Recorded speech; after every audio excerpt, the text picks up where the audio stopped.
Hi students, this is Jeff Pulliam and welcome to VIBL number 8, where today, as you can see, we're going to be talking about work breakdown structures. And so I'm going to introduce to you in a fun way tonight the work breakdown structure, and I hope you will be able to capture this information, have it ensconced in your brain, so then when you carry yourself forward that you will have no troubles whatsoever when it comes to this concept of what we call the WBS, or the work breakdown structure. So let's get started.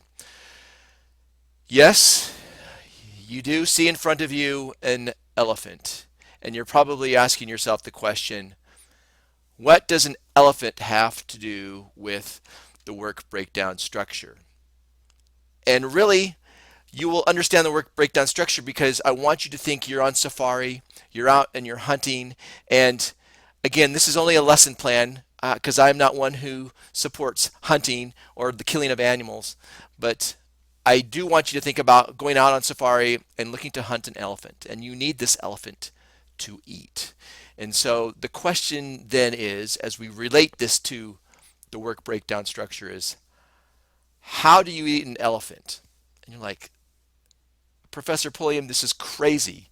Well, here's how we will learn about the work breakdown structure, and that is exactly what we will be doing. Is we will be learning how to eat an elephant based on the fact, of course, that you were successful in this safari and able to capture and hunt down an elephant.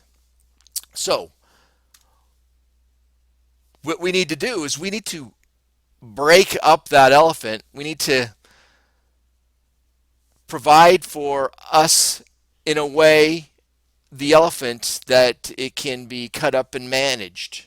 And how we do that is we need to break it up into some chunks. And so when we say we need to break it up in some chunks, well, we need to be able to manage this huge beast so we can start to see how we're going to consume it. And certainly you can't eat an elephant entirely in one bite. And so that's the idea of the work breakdown structure, is to break it down into sizes that we can handle, that we can manage.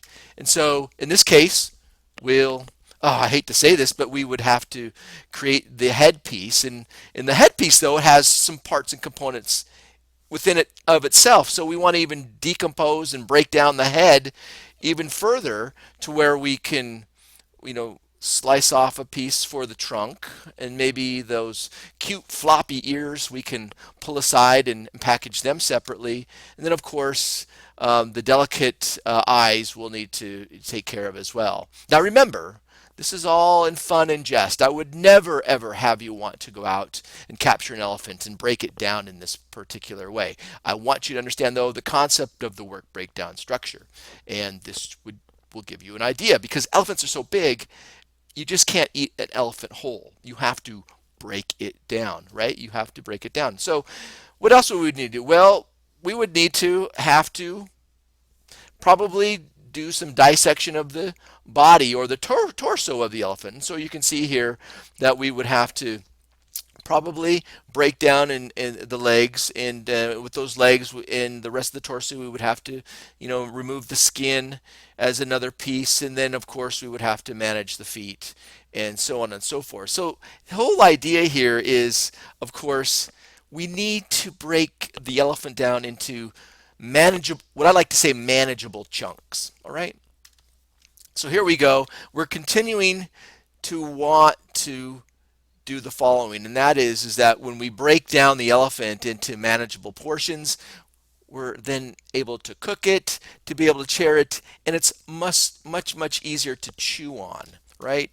Of course, we've got the hindquarters, which I've almost completely forgotten about, where again we would break down and want to remove the parts where we would have the back feet, again some more legs, and I need not forget the tail. That's such a delicate piece that we need to make sure that we manage. So overall, here we have is a complete breakdown of the elephant into manageable chunks. It's kind of like a plate of food, and we're ready to now dive in and dig in and to I guess eat the elephant. That being said, we have a yummy plate of the work breakdown structure.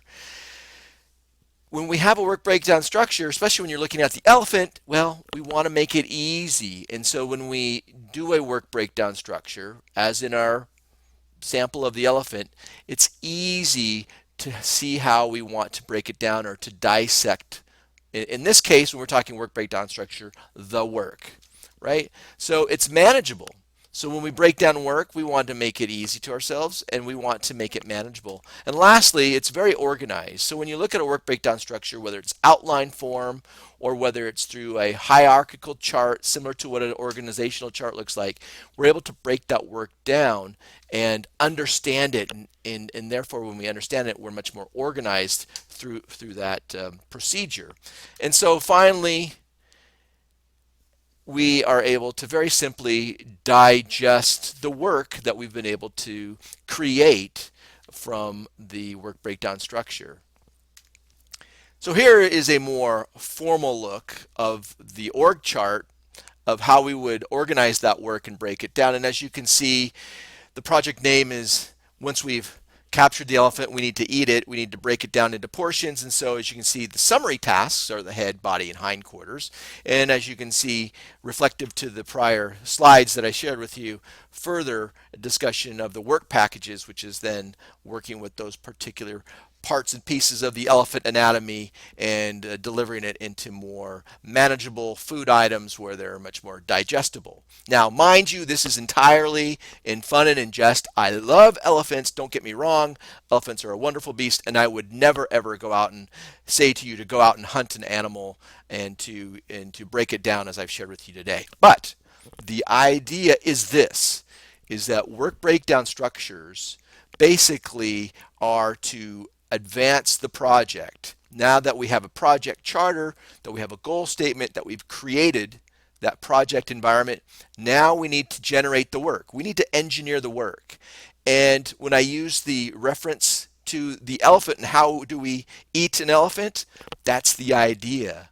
The project is the elephant in the room, if you will. We need to take that project and start to break it down and get to a point where it's organized, it's easily managed, right? We want to be able to manage the work, and we can only do that when we start to decompose it and break it down.